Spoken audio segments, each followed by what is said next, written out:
Hello सेविका बहनों, स्वागत है आपका मेरे इस YouTube channel capture life with Soni Rani पर। कैसी हैं आप लोग? आई होप आप लोग बहुत ही अच्छी होंगी और मेरी वीडियो का तो वेट कर ही रही होंगी।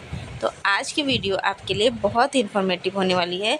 ये वीडियो आप पूरे लास्ट तक ज़रूर देखिएगा कि इस वीडियो में हम जानेंगे PMMBY के पहला बच्चा वाला फॉर्म और दूसरी बालिका वाला फॉर्म कैसे भरना है, उनके क्या क्या निर्देश हैं, क्या सावधानियां बरतनी हैं, क्या क्या शर्तें हैं, सभी चीज़ों के बारे में हम लोग बारीकी से समझेंगे। तो चलिए बढ़ते हैं आगे वीडियो की ओर। सबसे पहले तो आप अपना PMMBY का पासवर्ड बदल लीजिए। पासवर्ड कैसे बदलना है, मेरे इस चैनल पर वीडियो उपलब्ध है, आप जाके ज़रूर देख सकते। चलिए हम लोग देखते हैं कि हम लोग को फॉर्म भरना कैसे है। पहले ये 3 डॉट पे हम लोग जाएंगे तो हम लोग का एक रजिस्ट्रेशन फॉर्म खुल जाएगा। अब यहाँ पे हम लोग नेम डालेंगे, नीचे आधार नंबर डालेंगे। लेकिन आप लोग देख रहे होंगे कि एक नया नोटिफिकेशन जोड़ा गया है। ये जो ग्रीन कलर का दिख रहा है आपको, facial recognition through Poshan tracker, यानी कि अब पोषण ट्रैकर में FRS होना ज़रूरी हो गया है अगर आपको PMMBY का फॉर्म डालना है। तो यहाँ से हम लोग चेक कर सकते हैं कि हम लोगों ने इस लाभार्थी का FRS पोषण ट्रैकर में हुआ है कि नहीं। ठीक है, अब नेक्स्ट आ रहा है लाभार्थी का डेट ऑफ बर्थ। अब डेट ऑफ बर्थ हम लोग को डालते ही यहाँ पे लिख देता है आधार इज ऑथेंटिकेटेड। इसका मतलब है कि जो लाभार्थी का हम लोग फॉर्म भर रहे हैं उसका आधार सही है, इसका फॉर्म नहीं डाला गया है पहले। तो हम लोग यहाँ पे फॉर्म सबमिट करने का जो पहले प्रोसेस था वही है, तो हम लोग यहाँ पे डेट ऑफ बर्थ डाल देते हैं।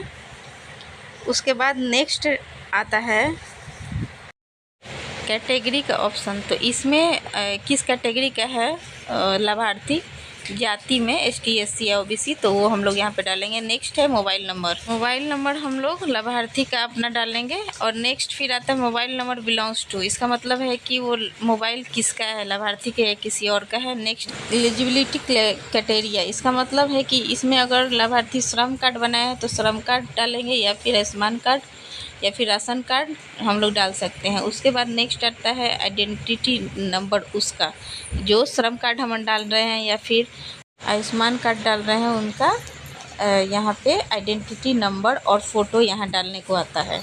चलिए आगे बढ़ते हैं। RCH number. RCH नंबर बहुत ही इंपॉर्टेंट है। RCH नंबर हर NM लोग चढ़ाती हैं, वहाँ आप लोग जाके चढ़ा सकते हैं।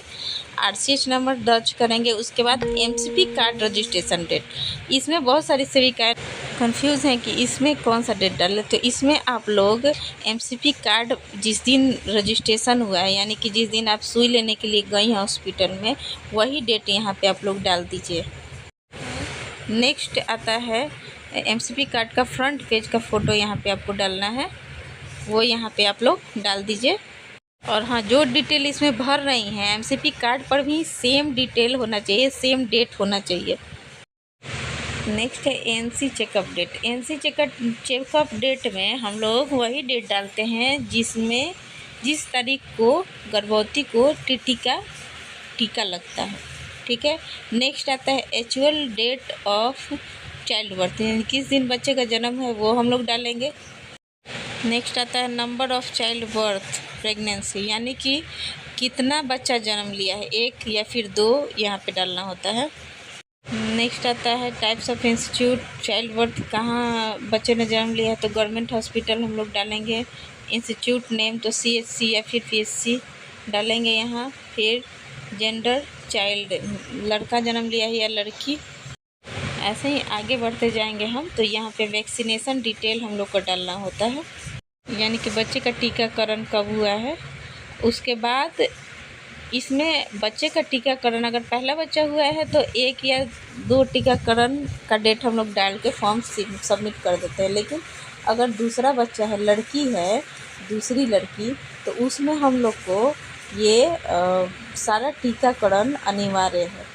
सारा अगर टीकाकरण हो जाएगा तभी फॉर्म फिलअप होता है, इस बात का ध्यान रखिएगा आप लोग। अब आती है एड्रेस की बारी। तो यहाँ पे हम लोग बेनिफिशियरी का एड्रेस डाल देंगे। नेक्स्ट पे हम लोग जाते जाएंगे तो विलेज नेम यहाँ पे हम लोग सेलेक्ट करके डाल देंगे। नेक्स्ट आता है पिन कोड, यानी कि वहाँ जो है उसका पिन कोड यानी आपके आंगनवाड़ी केंद्र का पिन कोड यहाँ पे हम लोग डालेंगे और फिर हम लोग सबमिट पे क्लिक करेंगे। देखिए सबमिट पर क्लिक करते ही हम लोग का इस तरह का मैसेज आ जा रहा है, please click the facial recognition through Poshan tracker to confirm facial recognition of beneficiary through Poshan tracker. यानी कि ये हम लोग को पहले चेक करना है कि इस बेनिफिशियरी का FRS हुआ है कि नहीं। हम लोग कहाँ से चेक करेंगे, तो आप लोगों ने ऊपर देखा होगा ग्रीन नोटिफिकेशन आ रहा था, उसी पे हम लोग पहले क्लिक करेंगे। तो यहाँ पे दिखा रहा है facial recognition of beneficiary has been done successfully through Poshan tracker, यानी कि इस बेनिफिशियरी का पोषण ट्रैकर में FRS हो चुका है। तब हम लोग फिर से सबमिट करेंगे, तब ये सबमिट लेगा। अगर हम लोग इसी तरह छोड़ देंगे तो ये फॉर्म फिलअप नहीं होगा। इस बात का ध्यान रखिए कि वो ग्रीन जो नोटिफिकेशन आ रहा है उसको एक बार ज़रूर क्लिक करना है। अगर FRS नहीं हुआ होगा तो यहाँ पे लिख के आएगा कि आपका पोषण ट्रैकर में लाभार्थी का FRS नहीं हुआ है, तो ये फॉर्म नोटिफिकेशन देखने के बाद भी आप सबमिट कर सकते हैं। फॉर्म सबमिट हो जाएगा, FRS नहीं हुआ रहेगा फिर भी, लेकिन ये पेंडिंग में चला जाएगा और जब आप FRS करिएगा तो वो पेंडिंग लिस्ट से निकलता है। देखिए हम लोग सबमिट कर दिए हैं, तो यहाँ पे अब फिर से 2 ऑप्शन आता है, एक एडिट का और एक सबमिट का। तो हम लोग को अगर एडिट करना है, अगर हम लोगों ने कोई गलत डिटेल डाल दिया है तो पहले हम लोग चेक कर लेंगे। अगर गलत नहीं होगा तो हम लोग फिर से यहाँ पे सबमिट का बटन क्लिक करेंगे, तब ये फाइनली फॉर्म सबमिट हो जाएगा। यहाँ पे देखिए, तो यहाँ पे लिख रहा है बेनिफिशियरी रजिस्ट्रेशन सक्सेसफुली, आप लोग देख सकते हैं, यानी कि इस बेनिफिशियरी का फॉर्म भरा जा चुका है, भरा गया। अब यहाँ पे जैसे ही आप सबमिट कर दीजिएगा ओके हो जाएगा, तो यहाँ पे फिर से आपको यूज़र ID पासवर्ड मानने लगेगा, यानी कि फिर से आपका जो ID है वो लॉग आउट खुद ब खुद हो जा रहा है।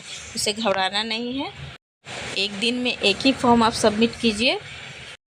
और अगर आप रजिस्ट्रेशन की हैं, बेनिफिशियरी का FRS नहीं हुआ है और फॉर्म आप भरना चाहती हैं तो फॉर्म आप भर दीजिए, लेकिन बेनिफिशियरी का आप बाद में FRS ज़रूर कर दीजिए, तभी ये फॉर्म सबमिट होगा।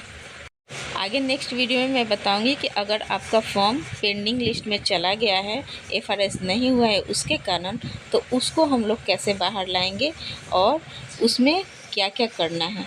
इस एक ही वीडियो में बताना पॉसिबल नहीं है क्योंकि वीडियो बहुत लंबी हो जाएगी। मैं आशा करती हूँ कि ये वीडियो आप पूरी अच्छी तरह से देखे होंगे।